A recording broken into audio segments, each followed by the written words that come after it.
ये रिजर्वोयर को अंडरस्टैंड करने के लिए एक यहाँ पे कंटूर मैप आपको बताया है। कंटूर मैप में आप लाइंस को चेक कर सकते हो कि लाइन कहाँ है। जो ये कर्विलिनियर लाइंस हैं, they represent certain levels on the ground. जैसे ये 100 है, ये 100 है, ओके, ये 150 है, ये मेरे ख्याल से 150 दिख रहा है मुझे, आपको भी 150 दिख रहा होगा। तो मान लेते हैं कि 100 meter, this is 100 meter contour RL, this line, circular line, or say suppose if it is the 100, then it is going this way and then going back this way. Okay, this way, this way, this way, this way, this way, this way, this way, and again meeting the 100 contour RL and coming to this. Now, why this is 100 all over? This is hatching done for the reservoir level. This is a dam site where barrier has been constructed. Barrier has been constructed. तो ये जो barrier construction हुआ है आप देख सकते हो यहाँ पे, इस barrier में आप देख सकते हो कि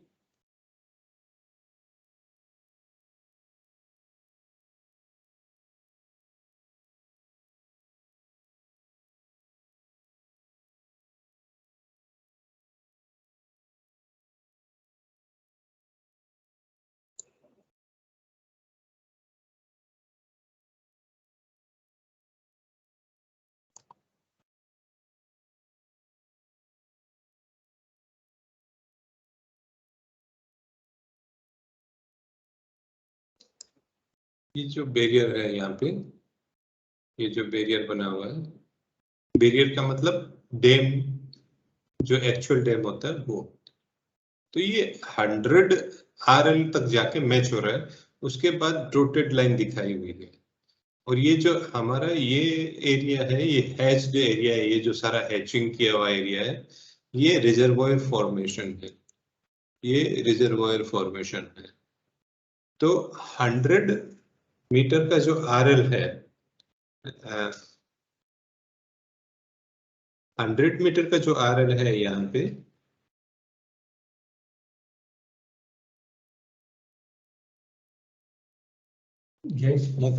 मोकलो थोड़ी बार में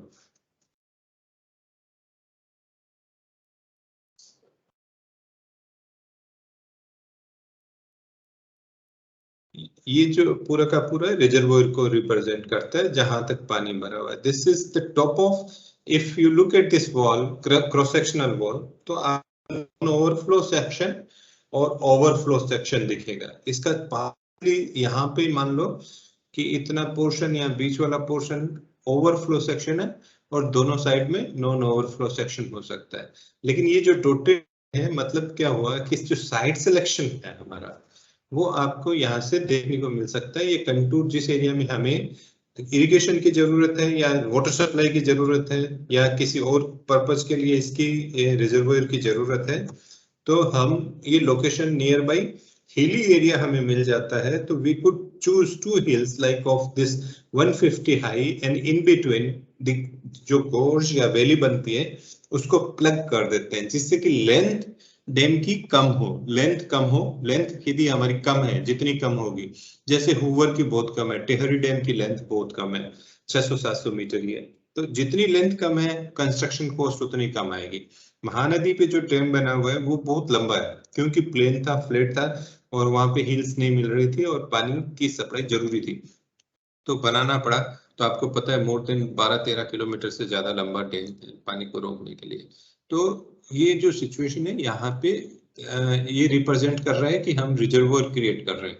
ये 100 मीटर का जब रिजर्वोयर क्रिएट किया है हमने 1 किलोमीटर का, तो मैं मान लेता हूँ ये 5-6 टैंक्स हैं, तो 6 इस यहाँ तक पानी का इफेक्ट आ रहा है। यहाँ पे जो रिवर है नॉर्मल हो जाती है, यहाँ पे जहाँ पे मेरा कर्सर है वहां पे जाके रिवर अपनी नॉर्मल डेप्थ पे पहुंच जाती है। यहाँ पे डेप्थ एनहांस्ड है, एफ्लक्स्ड है, जो कल मैंने समझा रहा था, एफ्लक्स्ड डेप्थ है यहाँ पे। तो ये जैसे जैसे डेप्थ रिवर की बढ़ती है, रिवर की जैसे जैसे हम डैम की तरफ जाते हैं, तो ये अपनी बैंक्स को छोड़ के, रिवर अपने बैंक्स को छोड़ के स्प्रेड आउट होने लगती है। यहाँ से ये यहाँ पे रिवर नहीं रही होगी, रिवर का जो रिवर वैली है वो तो केवल यहीं पे थी, ये जहां से मेरा कर्सर जा रहा है ये रिवर वैली यहीं रही होगी इतनी, लेकिन जैसे जैसे इसकी डेप्थ बढ़ी, मान लो कि इनिशियल डेप्थ का जो लेवल था, सरफेस का लेवल आरएल था, वो करीब 60 रहा होगा, इफ आई अज्यूम कि 40 बेड लेवल था, 60 इसका पानी का लेवल था, तो 40 मीटर जैसे ही बढ़ता है तो क्या,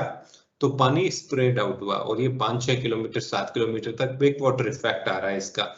ये तो बहुत अच्छा एरिया है कि रिजर्वोयर का बैक वाटर इफेक्ट 5 किलोमीटर ही है, कुछ रिजर्वोयर का हंड्रेड्स ऑफ किलोमीटर में बैक वाटर इफेक्ट होता है और सबमर्जेंस होता है। तो मान लो कि ये 5-6 किलोमीटर में भी है तो इस एरिया में हो सकता है एक गांव बसा हुआ हो, यहाँ पे हो सकता है एक मंदिर हो, यहाँ पे हो सकता है कि एग्रीकल्चरल लैंड हो नदी के किनारे, तो इन सब चीजों का पानी में सबमर्ज हो जाएगी। तो जब भी हम रिजर्वोयर प्लानिंग करते हैं, डैम प्लानिंग करते हैं, प्रोजेक्ट प्लानिंग करते हैं, तो ये चीजें भी क्रॉप अप होती है, ये चीजें भी निकल के आ जाती है कि we have to manage those things. So we have to compensate, we have to give the government has to pay the money for getting things or things which are getting submerged through this creation of reservoirs. तो ये एक selection का हमारा process है, dam का size कैसा हो कि जिससे सबमर्जेंस कम हो, इम्पोर्टेंट है, बैक वाटर इफेक्ट लेंथ कम हो, डैम का लेंथ कम हो, नीचे फाउंडेशन अच्छा हो। ये जो हम सेलेक्ट कर रहे हैं जिस दो हिल्स के बीच में, या जो हिल रेंज है, ये जो माउंटेन रेंज है जिनके बीच में हम डैम को सेलेक्ट कर रहे हैं, वो डैम भी लीक प्रूफ हो, ऐसा इसका जियोलॉजी हो कि ज्यादा लीकेज नहीं हो। नहीं तो पता चला कि हमने कितना 28, यदि मान लो कि हम TCM 2 TCM या 3 TCM का रिजर्वोयर बना रहे हैं, तो जो मॉनसून सीजन में इतना पानी उसका आधा ही बचता है 6 महीने के बाद, बिकॉज ऑफ जियोलॉजिकल फ्रैक्चर्स और जियोलॉजिकल कंडीशंस, पानी अंदर चला जाता है, अंडरग्राउंड चला जाता है, and we can not use the surface water for the intended purposes. तो ये एक यहाँ पे इस कंटूर जो हम क्रिएट करते हैं सर्वेइंग से, you might have done it by hand in semester 3 and 4, लेकिन आजकल ये कंटूर क्रिएट करने का स्पोर्ट लेवल से डायरेक्टली जियोग्राफिकल इंफॉर्मेशन सिस्टम में आप डायरेक्टली इसको क्रिएट कर सकते हो, या कंटूर क्रिएट करने के दूसरे सॉफ्टवेयर्स भी अवेलेबल है जिससे हम कंटूर कर सकते हैं, हम डैम का लाइन ड्रॉ कर सकते हैं, हम सबमर्जेंस फाइंड कर सकते हैं, और बैक वाटर इफेक्ट की लेंथ चेक कर सकते हैं। तो ये तो जियोग्राफिकल फीचर है, इजीली चेक हो जाते हैं। तो ये अंडरस्टैंडिंग यहाँ से मिलती है। कुछ एक स्टूडेंट्स को इसका कंसेप्ट फिर भी क्लियर नहीं होता, तो ये एक अच्छा एक स्केच है जिससे आपको पता चल जाएगा कि डैम कैसा होता है और स्पिलवे कैसा होता है और रिजर्वोयर कैसा है। जिनकी कई बार क्या होता है कि हमारे इमेजिनेशन में नहीं बैठता कि रिजर्वोयर कैसा है। तो ये हमने एक रिवर था जो यहाँ से आ रही है, रिवर यहाँ से बहती थी और इधर को जा रही थी, ऐसे रिवर जा रही थी, हमने इसको यहाँ से डैम बना दिया, वॉल बना दी, ये वॉल बना दी, तो ये डैम का पूरा वॉल सेक्शन हो गया। तो ये वॉल का ये सेक्शन के बाद जो अपस्ट्रीम में है ये रिजर्वोयर हो गया, ये डाउनस्ट्रीम में रिवर वापस फ्लो कर रही है, ये वाला ओवरफ्लो सेक्शन है डैम का, ये वाला नॉन ओवरफ्लो सेक्शन है। इन दोनों पे ही रोड हो सकती है, और ये एक अच्छी पिक्चर है जिसमें ये क्लियर कट आइडिया मिल रहा है। ये डेवलप्ड गार्डन है, ये सारे आजकल जितने भी हम डैम बनाते हैं, जैसे इंडिया में बनाया हुआ है, तो डाउनस्ट्रीम में बहुत अच्छा गार्डन, या आप कह सकते हो टूरिज्म डेवलप किया हुआ है गुजरात गवर्नमेंट का। इससे पहले कर्नाटका में जो मैसूर में डॉक्टर विश्वेश्वरैया ने किया था इस नदी पे, कावेरी पे, तो कावेरी पे जो किया था वहां पे मैसूर के जो गार्डन्स बने हुए हैं वो काफी इंडिया में फेमस है, और बाहर के जो टूरिस्ट आते हैं वो भी मैसूर में इस गार्डन को देखने के लिए जाते हैं जो डाउनस्ट्रीम ऑफ द डैम बना हुआ है।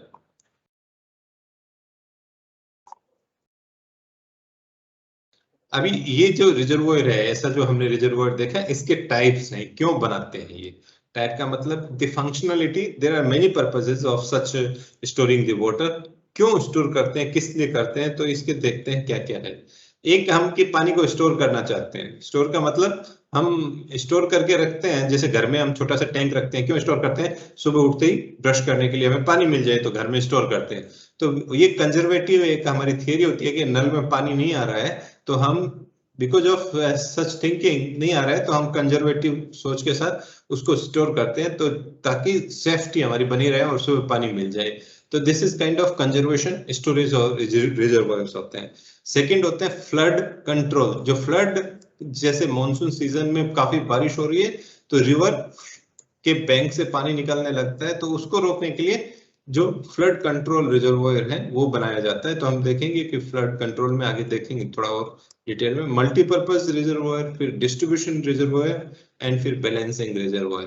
तो ये ऐसे कई टाइप के और भी रिजर्वॉयर हो सकते हैं। फ्लड कंट्रोल में क्या है कि जब run of exceeding safe capacity of river, river channel भी बोल सकते हो आप इसको, ये जो रिवर लिखा हुआ है river channel, run of exceeding safe capacity of river channel is stored in the reservoir. Stored water is released in controlled manner. Simple होगा। दूसरा जो टाइप का था फ्लड कंट्रोल का, में क्या क्या हो सकता है, हमें डिटेंशन रिजर्वॉयर हो सकता है और एक रिटार्डिंग टाइप हो सकता है। तो जो डिटेंशन रिजर्वॉयर होते हैं वो गेट्स के साथ प्रोवाइड किए जाते हैं, गेट्स के साथ। जैसे हम कहते हैं ना बैराज में, या बैराज में गेट प्रोवाइड करते हैं, तो बैराज तो एक डाइवर्जन स्ट्रक्चर हुआ, हम डैम के ऊपर गेट लगाते हैं तो गेटेड डैम्स कहते हैं या गेटेड स्पिलवे कहते हैं उसको। तो वो उस टाइप का जब डैम बनाते हैं, गेट्स के साथ का डैम बनाते हैं, तो डिटेंशन रिजर्वॉयर है।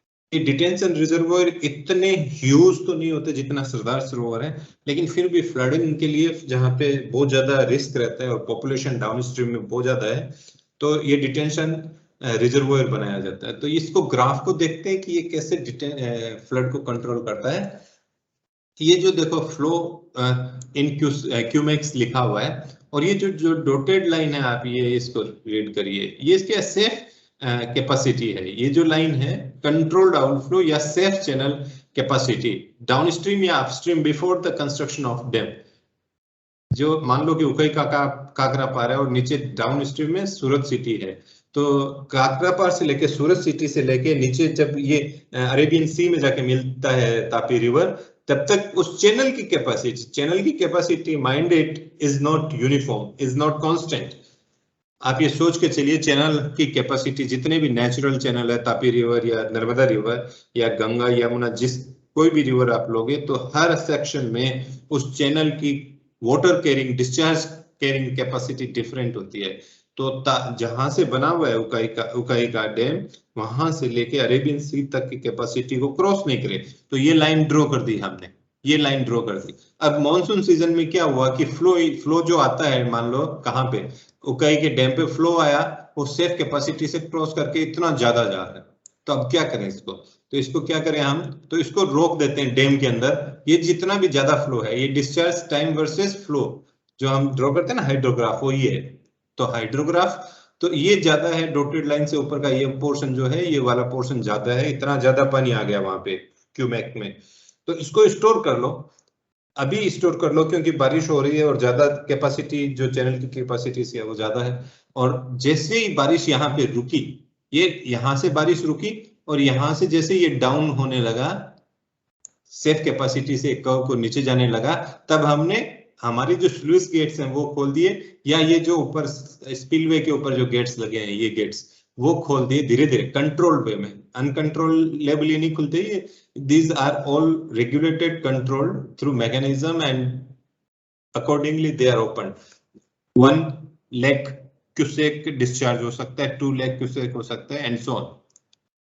तो ये रिलीज यहाँ पे दिखा रहा है कि water released from the reservoir afterwards. तो ये क्या है, डिटेंशन जिसपे गेट लगा हुआ है फ्लड को बचाने के लिए, ये एक टाइप का रिजर्वॉयर है। रिजर्वॉयर है और आप कह सकते हो कि डैम भी है कंस्ट्रक्शन। तो ये दूसरा टाइप का है रिटार्डिंग टाइप का रिजर्वॉयर। वहां पे क्या नहीं होता, गेट नहीं लगे हुए, अनगेटेड होता है। स्पिलवे सीधा ही जो बना हुआ है पूरा का पूरा स्ट्रक्चर, उसके ऊपर से पानी जा रहा है, उसको हम कुछ नहीं कंट्रोल कर सकते। कंट्रोल क्या होता है मैं बताऊंगा आपको। जहां पे डैम बना हुआ है वहां पे जब बारिश चालू हुई, वहां तक जहां डैम है, डैम की हाइट तक पानी पहुंचने तक उसमें भरता रहता है. That reservoir is getting filled till it is the water is touching to the crest of the dam.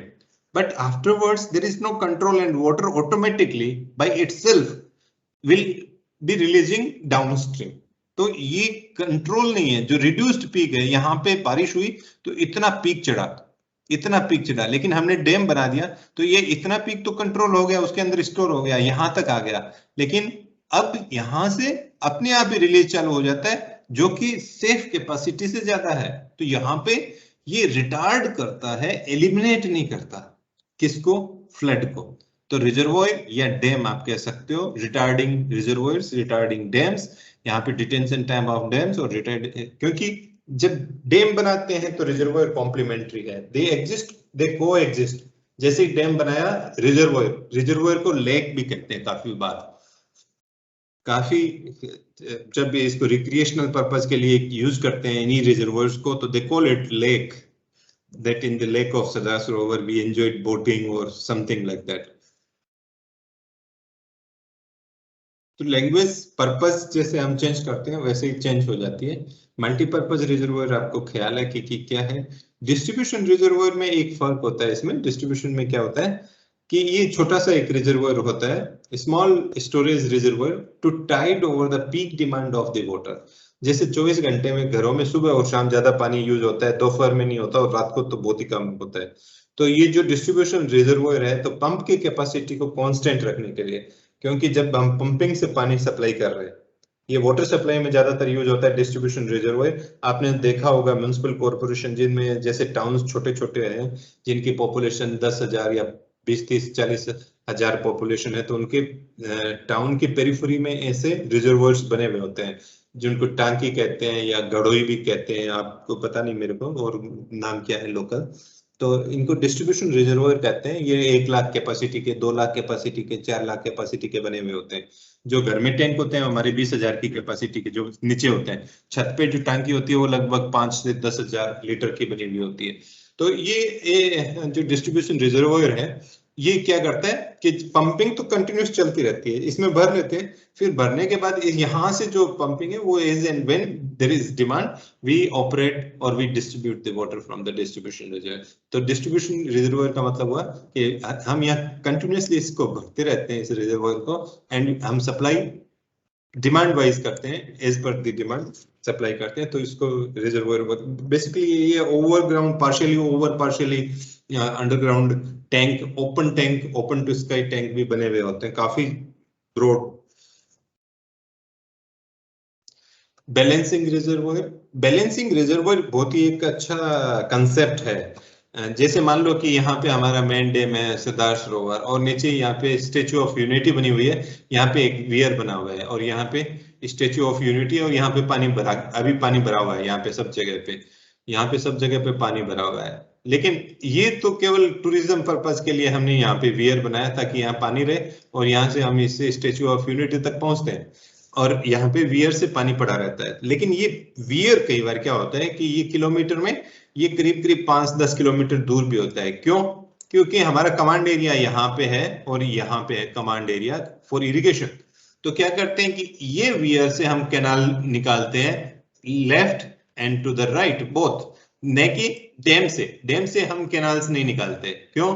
क्योंकि कैनाल निकालेंगे तो कैनाल का कंस्ट्रक्शन है वो बहुत ज्यादा हो जाएगा कि 10 किलोमीटर ज्यादा है, और यहाँ पे कमांड है ही नहीं. कमांड एरिया तो यहाँ है, लेकिन यहाँ पे हमें फाउंडेशन या सुटेबल लोकेशन नहीं मिल रहा डैम कंस्ट्रक्शन करने के लिए. हम बड़ा डैम बनाएंगे तो यहाँ फेल हो जाएगा because of loose foundation conditions. तो हम इसको अपस्ट्रीम में ले जाते हैं 10-20 किलोमीटर, जहां पे hilly area, good rocks available है, साउंड रॉक्स अवेलेबल है, और वहां इसको कंस्ट्रक्ट करते हैं और नीचे वियर बनाते हैं और वहां से इसको डाइवर्ट करते हैं. तो इसको पिकअप वियर या बैराज भी बोलते हैं. तो बैलेंसिंग का मतलब हुआ कि ये इसको बैलेंस करता है, एक्स्ट्रा वाटर जो है इसको छोड़ते रहते हैं और मोस्टली यहाँ से डाइवर्ट करते हैं. तो ये balancing reservoir is a small reservoir constructed downstream of the main reservoir for holding water release from the main reservoir.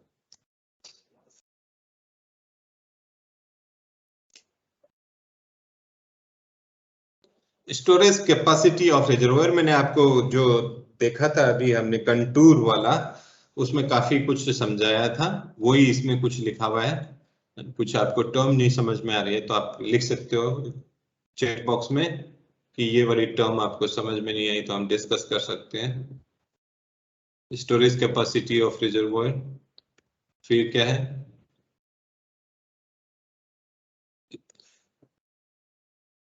इनमें से आपको कुछ ऐसा टर्म लगे कि आप कंफ्यूज हैं तब उसमें चैट बॉक्स में लिख दीजिए।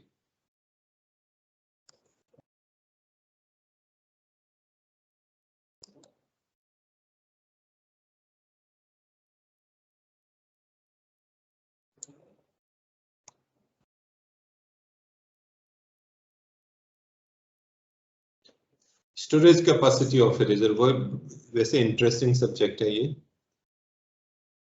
एरिया एलिवेशन कर्व बहुत ही ज्यादा मजेदार चीज है, आपको देख के भी अच्छा लग रहा होगा ये कर्व, यदि आप रीड कर पा रहे हो अपनी डिवाइस पे।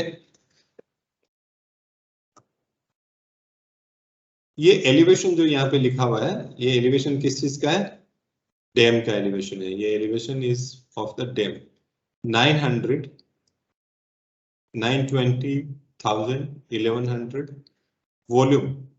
वॉल्यूम जब 900 एलिवेशन है डैम का तो 0 मतलब 900 जहां पे है तो वहां पे जो सरफेस फ्री सरफेस है रिवर का उसी पे है, तो वहां पे वॉल्यूम 0 है क्योंकि वॉल्यूम स्टोर ही नहीं हो रहा, वही लेवल है लगभग। जैसे ही बढ़ा ऊपर, जैसे जैसे हम बढ़ते जाते हैं 60, 60, 80 तो वॉल्यूम बढ़ रहा है। देखिए अब ये यहाँ पे वॉल्यूम बढ़ता जा रहा है,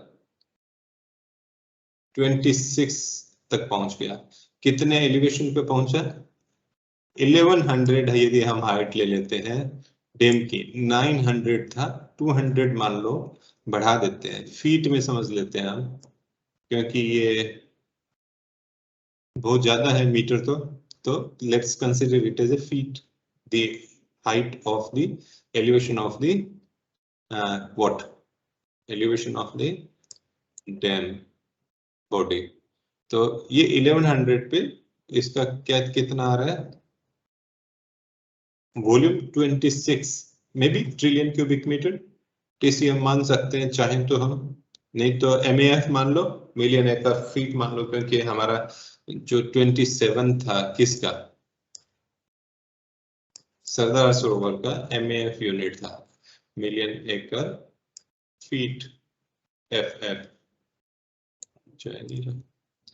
ठीक है, तो जैसे एलिवेशन बढ़ा वॉल्यूम बढ़ा, लेकिन प्रॉब्लम क्या है, बहुत सारी प्रॉब्लम आती है।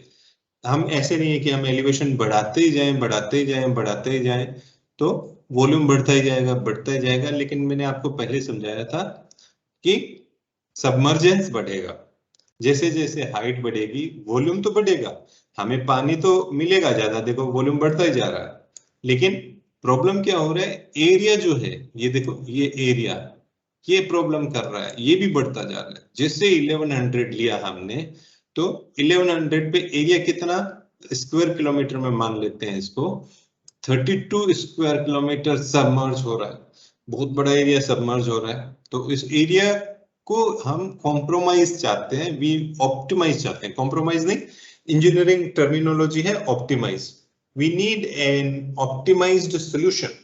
तो क्या कहते हैं कि हमें इतना वॉल्यूम होना चाहिए जो सफिशिएंट भी हो, जिसमें एरिया भी कम सबमर्ज होता हो और वो हाइट भी ठीक ठाक हो, जिसमें हमें कंस्ट्रक्शन में दिक्कत नहीं हो। जैसे जैसे हाइट बढ़ती है 200 मीटर से ऊपर जाता है डैम, तो कंस्ट्रक्शन टेक्नोलॉजी चेंज होती जाती है। जो लो डैम्स हैं या चेक डैम्स हैं उनमें कुछ टेक्नोलॉजी की ज्यादा जरूरत नहीं होती, टेक्निकल इक्विपमेंट मशीनरी की इतनी ज्यादा जरूरत नहीं होती। लेकिन जैसे जैसे चेंज होती है, जैसे अभी हमारे अहमदाबाद में करीब 10 से 20 स्टोरी 25 स्टोरी बिल्डिंग बनने की टेक्नोलॉजी है, लेकिन अभी जैसी मंजूरी मिल रही है कि 70 से 100 storey residential and commercial buildings could be erected in Ahmedabad, तो यहाँ पे बड़े बड़े प्लेयर्स आ जाएंगे, क्योंकि जो छोटे प्लेयर्स हैं, जो छोटे बिल्डर्स हैं, उनके पास संसाधन नहीं है, रिसोर्सेज नहीं है, मशीनरी नहीं है, टेक्निकल नॉलेज नहीं है, इतना यहाँ के लोगों को एक्सपीरियंस भी नहीं है, तो ये सब चीजें प्रॉब्लम करती है। तो ये हाइट जैसे जैसे बढ़ाएंगे तो वो भी एक चीज बीच में आएगी। तो क्या कहाँ पे फिक्स किया जाए, तो जहाँ इसको एक साथ ड्रॉ करते हैं कि हम जैसे जैसे एलिवेशन बढ़ाते हैं तो वॉल्यूम तो बढ़ता जा रहा है, देखिए जैसे जैसे एलिवेशन बढ़ा है वॉल्यूम तो बढ़ता जा रहा है, और जैसे जैसे एलिवेशन घट रहे हैं नीचे जा रहा है तो इसका वॉल्यूम भी घटेगा।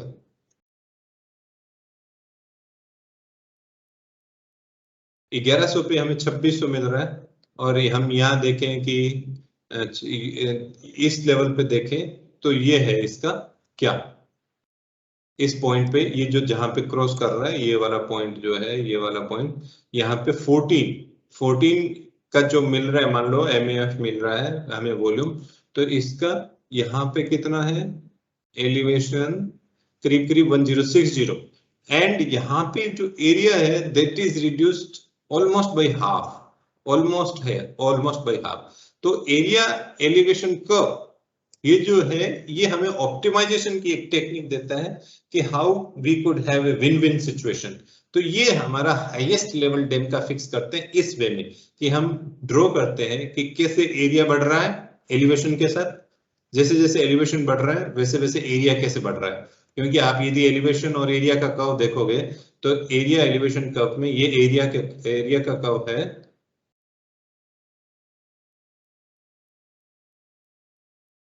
ये वॉल्यूम का कर्व है,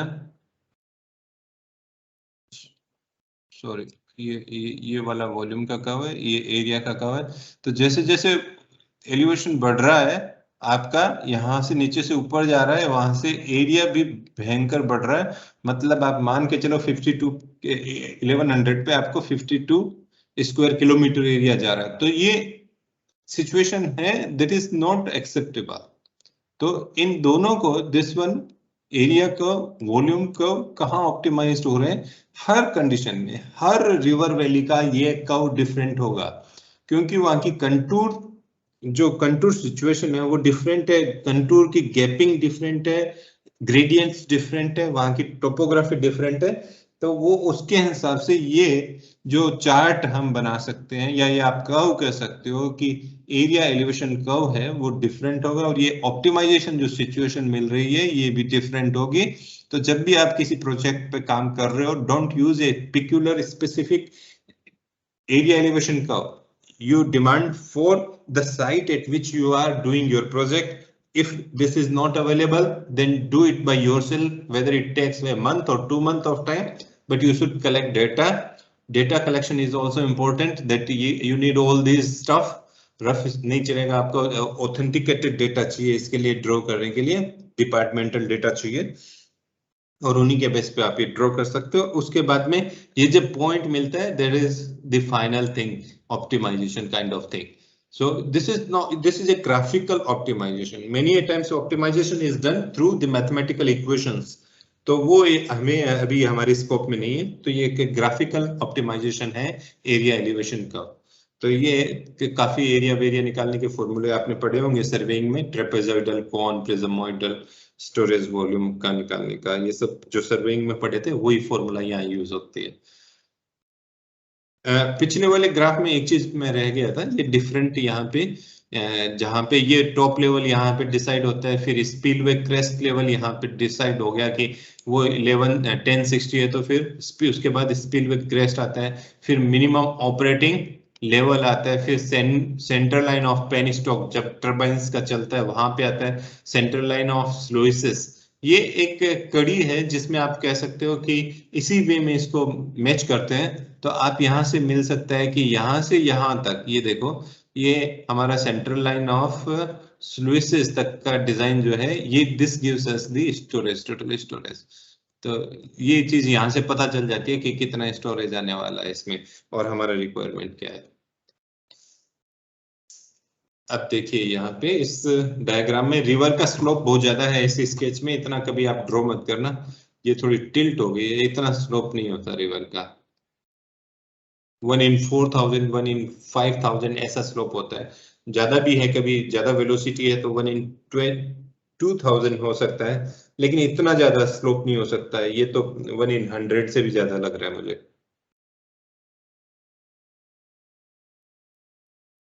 1 in 100 क्या, ये 1 in 50 दिखा रखा है यहाँ पे। तो ये जो वैली स्टोरेज लिखा हुआ है, देखिए अभी आप जो डिफरेंट स्टोरेजेस लिखे हुए हमने पढ़ा था अभी, तो मैं डैम का पहले ये क्रॉस सेक्शनल व्यू है, एक आप रिवर वैली को डैम के साथ, जहां पे डैम बना हुआ है, तो वहां पे क्रॉस कर दो तो एक ऐसा एक क्रॉस सेक्शनल व्यू मिले, ऐसा दिखाया हुआ है। तो ये जो है ये डैम बना हुआ है, ये देखो ये डैम बना हुआ है, ये डैम है। Okay, this is spillway section, क्योंकि ऊपर से देखो पानी जा रहा है। दिस इज ओवरफ्लो सेक्शन, देखो ऊपर से पानी जा रहा है, ठीक है ना। तो दिस इज डैम। ये डैम के अंदर जो डॉटेड लाइन दिखा रखी है यहाँ पे, जहां मेरा कर्सर है, वो होते हैं स्लुइस गेट, स्लुइस वे, और इनके ऊपर जो गेट लगे होते हैं उनको बोलते हैं स्लुइस गेट्स। ओके, इसके नीचे के जो स्टोरेज है वो कोई काम का नहीं होता है, मोस्टली सिल्टेड होता है ये वाला, तो इसको बोलते हैं डेड स्टोरेज। थोड़ा सा ही होता है 5-10%, लेकिन ये दिस इज डेड स्टोरेज, आपको पता तो होगा, फिर भी देख लो इस चित्र में, अच्छा लगेगा। ठीक है, तो इसको मिनिमम पूल लेवल भी कहते हैं, जहाँ पे डेड स्टोरेज स्लुइस गेट का या स्लुइस वे का नीचे वाला जो जो जो होता है पोर्शन, उसको मिनिमम पूल लेवल, यहाँ तक का पानी का काम का नहीं है, तो ये मिनिमम पूल लेवल। और जहां पे ये है हमारी स्पिलवे के ऊपर से पानी गुजरता है, निकलता है, तो उसको बोलते हैं नॉर्मल पूल लेवल। देखो ये वाला नॉर्मल पूल लेवल, ये नॉर्मल पूल लेवल है, ये वाली line. Okay, this is spillway crest. Normal pool level और मिनिमम पूल लेवल के बीच के पानी को बोलते हैं यूजफुल स्टोरेज। ये बहुत इंपॉर्टेंट चीज है, यूजफुल स्टोरेज। ये पानी ही हमें काम लगेगा किसी भी पर्पस के लिए, हम स्ट्रक्चर बना रहे हो, इरिगेशन, ड्रिंकिंग और एनी अदर। ठीक है, इसके ऊपर जो है एफआरएल है, flood reservoir flood full reservoir level, इसको नॉर्मल पूल लेवल को एफआरएल भी बोलते हैं। ये मैक्सिमम पूल लेवल भी बोलते हैं इसको, एमपीएल या pool level during design flood. ये देखो एमपीएल मैक्सिमम पूल लेवल भी बोलते हैं इसको। इसको एफआरएल फुल रिजर्वोयर लेवल भी बोलते हैं, जो ऊपर से गुजर रहा है नॉर्मल पूल लेवल, एनपीएल बोल सकते हो आप इसको। इसको एफआरएल भी बोलते हैं। और ये नॉर्मल पूल लेवल से जो फ्लड का पूल लेवल है, इसके बीच का जो ये डिस्चार्ज है, यहाँ पे भी तो पानी है, खूब पानी है यहाँ पे, क्योंकि यहाँ पे ब्रेड्थ और लेंथ बढ़ जाती है रिजर्वायर की, ये वाली। तो यहाँ पे इसको सरचार्ज स्टोरेज बोलते हैं। ये केवड़िया में जो है वो 3 टीएमसी से 4 टीएमसी यही कर रहा है। 3 TMC, trillion million cubic metre, सिर्फ 4 ट्रिलियन मिलियन क्यूबिक मीटर इतना कर रहा है, मतलब 25% ये पानी को बढ़ा रहा है।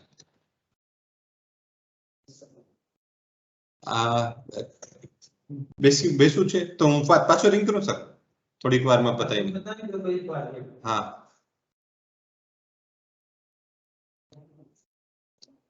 तो केवल ये जो सरचार्ज स्टोरेज है ना, वो 122 जो कल बता रहे थे ना आप, 122 क्रेस्ट लेवल से 138 मीटर की हाइट मिलती है हमें। तो ये 38 मतलब 38 में से 22 निकाल दो, तो you will get 16 metre of surcharge storage, which is giving us 16 meter, just 60 meter giving us 25% additional water storage in the Sardar Sarovar.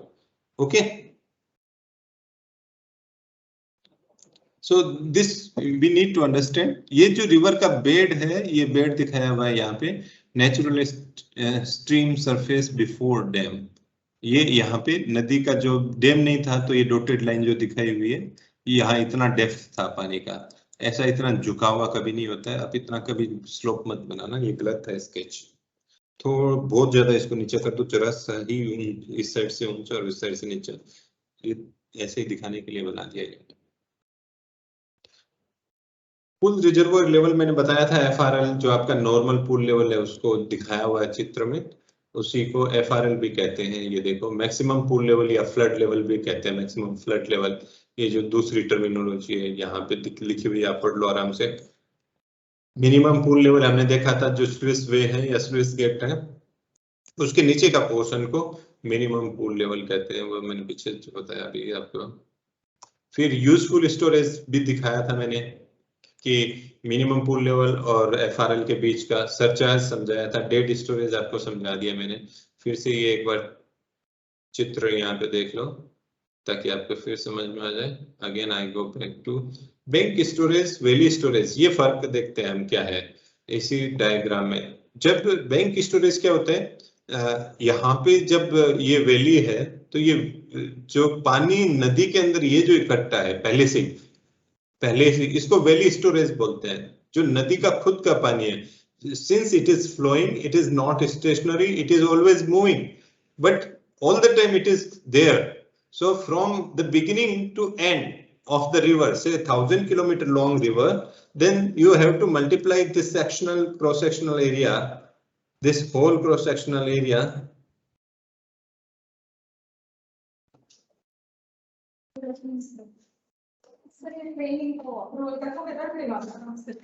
किस चीज का ट्रेनिंग सर? मीटर पे ऑनलाइन ट्रेनिंग है.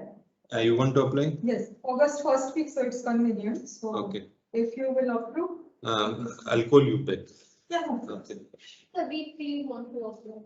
तीन है इसमें. तीन है और मैं देख लेता हूँ फिर कॉल करता हूँ.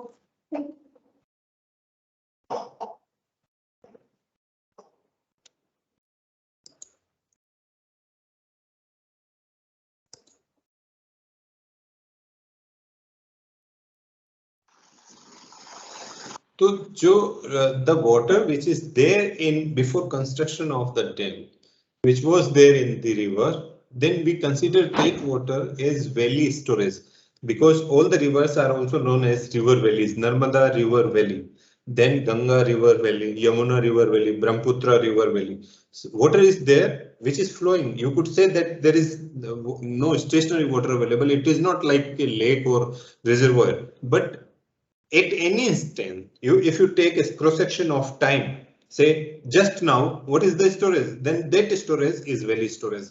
Now some of this water is continuously seeping into the banks of the river, left bank and right bank, both banks. Most of the time these banks are porous and they suck some of the water when there is additional water, when there is a monsoon season, and they just take up the water into their pore.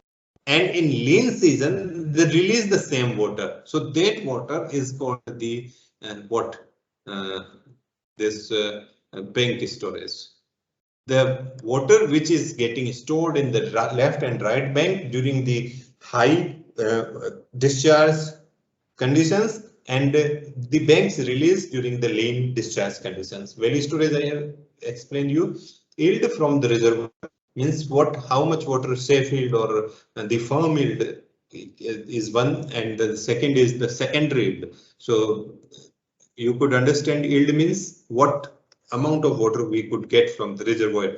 So there are definitions given that yield is the volume of water which can be withdrawn from the reservoir in a specified time period. The yield is determined from the storage capacity of the reservoir and mass inflow curve, and that is there. And safe yield is the maximum quantity of water which can be supplied from a reservoir in a specified during critical dry year. This is safe yield. Yesterday we were talking about 75% dependability. The question arises here. This 75% defines the yield from any water project, any hydraulic project. Here the definition of safe yield or firm yield is during critical dry year. So they do not take one critical dry year, they take a sequence of, say, out of 100 years of data, hydrological data, they take 10 years of minimum say monsoon data or precipitation data through in which बारिश हो रही है, जिसमें कम हुई है 10 साल वो लेंगे, और उसका जो वैल्यू है एवरेज 10 साल का, वो they consider it as a safe yield. 100 years के डेटा में से एक साल जिसमें सबसे कम बारिश हुई है उसी को सेफ यील्ड मानना तो मूर्खता होगी ज्यादा ही कुछ. तो 10 साल का लेंगे कि 10 साल का ये सबसे कम वाला डेटा और उसका एवरेज लेके उसको हम क्या कहते हैं, क्रिटिकल ईयर्स को, ड्राई ईयर्स को सेफ यील्ड कहते हैं. सेकेंडरी यील्ड जब ज्यादा पानी हो जाता है, सेकेंडरी यील्ड कब मिलेगी हमें, 90 इयर्स तो मिलने वाली है. फर्म यील्ड या सेफ यील्ड के बाद जिसमें हमने कंसीडर ही नहीं किया है, तो वो उन इयर्स में हमें क्या मिलेगा, सेकेंडरी यील्ड. तो सेकेंडरी यील्ड क्या करता है कि सेकेंडरी यील्ड हमें जैसे एडिशनल काम, रिक्रिएशनल पावर जनरेशन, ये करने के लिए एक फ्लेक्सिबिलिटी देता है, एक स्कोप देता है हमारे प्रोजेक्ट्स में। तो सेकेंडरी यील्ड हम क्यों कहते हैं कि सेकेंडरी लेवल के जो ऑब्जेक्टिव्स हैं वो हम इसके साथ मैच करवाते हैं। फर्म यील्ड मतलब ड्रिंकिंग और इरिगेशन, सो वो फर्म यील्ड उससे सेटिस्फाई होना चाहिए। सेकेंडरी यील्ड से सेकेंडरी ऑब्जेक्टिव्स हम सेटिस्फाई कर सकते हैं। तो आप इसको कनेक्टिविटी देख सकते हो, प्राइमरी यील्ड या फर्म यील्ड या safe yield and secondary yield आप कह सकते हो। Average yield, then design yield. Design yield मतलब जो फर्म यील्ड से ज्यादा होगी और सेकेंडरी यील्ड सारी मैच नहीं हो पा रही है depending upon the availability of water, जो हम डिजाइन के लिए फिक्स करते हैं वो हमारी जो भी यील्ड हम एक्सपेक्ट करते हैं, but it should be more than firm yield.